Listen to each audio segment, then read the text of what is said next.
નમસ્કાર, ખબર ગુજરાત સાથે હું જયમિની સમાચારની શરૂઆત કરીશું। પંચમહાલથી પંચમહાલ શહેરમાં પુરવઠા વિભાગના ગોડાઉનમાં ડાંગરની ટેકાના ભાવે ખરીદી માટે ખેડૂતો આવ્યા હતા।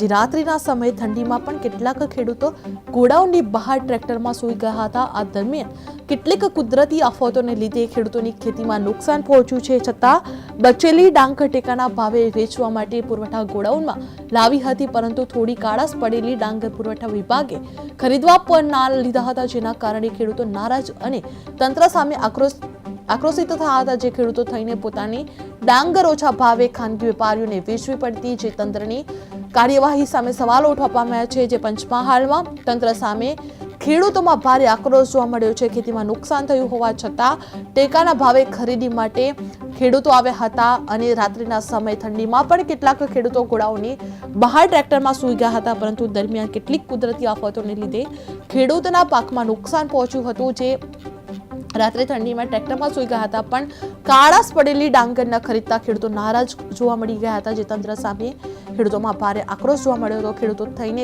ખાનગી વેપારીઓને વેચી નાખવામાં કહેવામાં આવ્યું હતું।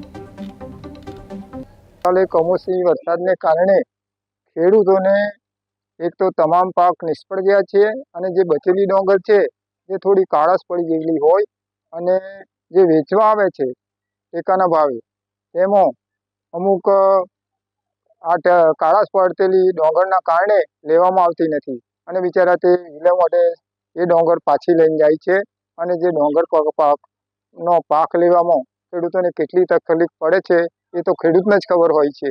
જેથી સરકારને મારી વિનંતી છે કે જે કાળાશ પડેલી ડાંગર પણ ખેડૂત પાસેથી સારા એવા ટેકાના ભાવે ખરીદે તો બિચારા ખેડૂતોને સારું વળતર મળી રહે એવી મારી સરકારને વિનંતી છે।